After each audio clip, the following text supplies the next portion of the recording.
You've navigated the halls of Hogwarts 17 times. You've sat in Central Perk for 23 full rotations of the seasons. You've spent so much time at Dunder Mifflin that you can predict the exact millisecond Jim Halpert's eyes will meet the camera lens.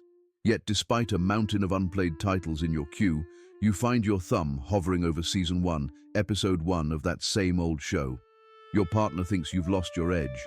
Your kids are begging for something released in the last 2 years. Even your streaming algorithm has essentially gone on strike, tired of recommending new releases you'll never click. But here is the secret. You aren't stuck and you aren't boring. Your brain is actually engaging in a sophisticated form of self-care that most people completely misunderstand. The logical question everyone asks is, why watch a story when you already know the ending? We know Michael Scott's "That's What She Said" is coming.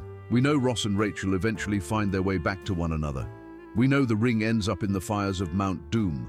To an outsider, this looks like a waste of time. But to your neurological system, this isn't about the plot. It's about the process. While the world demands you handle constant, aggressive change, your brain is playing 4D chess by seeking out the one thing the modern world rarely provides: absolute certainty.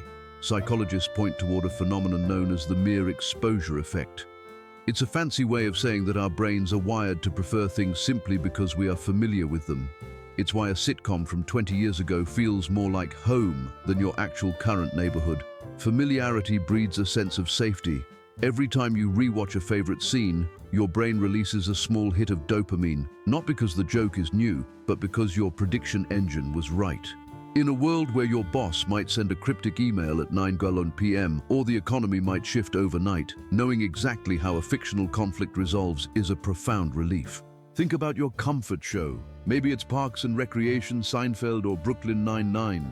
When you press play, you aren't hunting for twists or cinematic breakthroughs. You are wrapping yourself in a cognitive blanket fort. Life is inherently unpredictable and, quite frankly, exhausting. When you watch something brand new, your brain is in high-alert detective mode. It's scanning for character names, motivations, foreshadowing, and plot holes. It's trying to figure out if that weird lamp in the background is a clue or just a prop. That is a high-energy cognitive task. Rewatching, however, is the equivalent of putting your brain on cognitive cruise control. A study by psychologist Christelle Russell highlights that rewatching provides a rare sense of control and emotional security. You've already survived the tension. You've already processed the heartbreak of the character deaths. Now you're just visiting old friends. You are the master of this universe. There are no betrayals you didn't see coming and no cliffhangers that will ruin your sleep. It is a closed loop of safety. But there is a deeper, almost mystical layer to this habit. You might think you're watching the same episode, but you aren't the same person who watched it last year.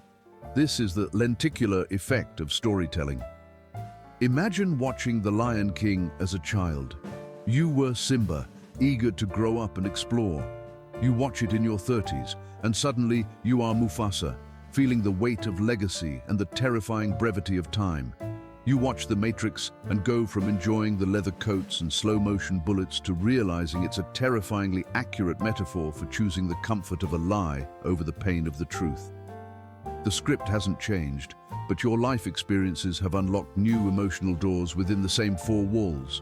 The story becomes a mirror, reflecting how much you've grown, or perhaps how much you've lost.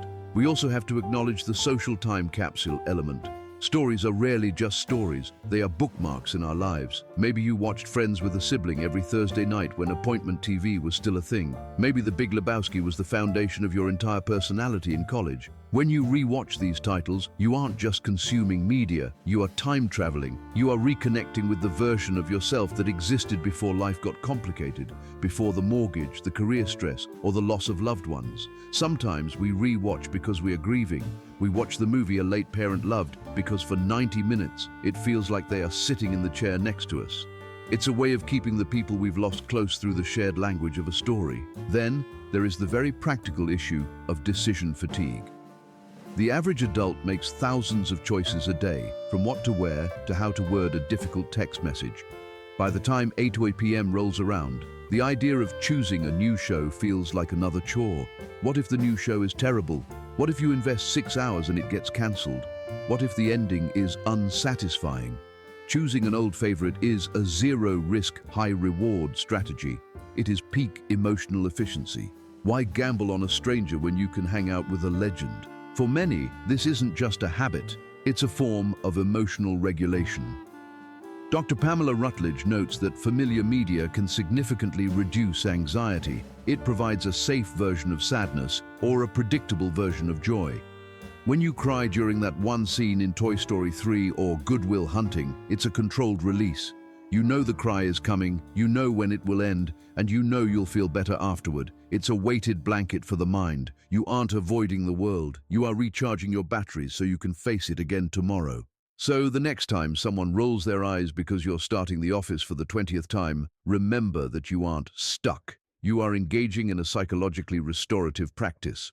You are stabilizing your mood, strengthening your sense of identity, and practicing a form of mental mindfulness that is actually quite healthy. News stories are wonderful, and the world is full of them. But there is a unique, quiet power in the stories that shaped us. They are our companions, our anchors, and our reminders of who we were before the world told us who we had to be.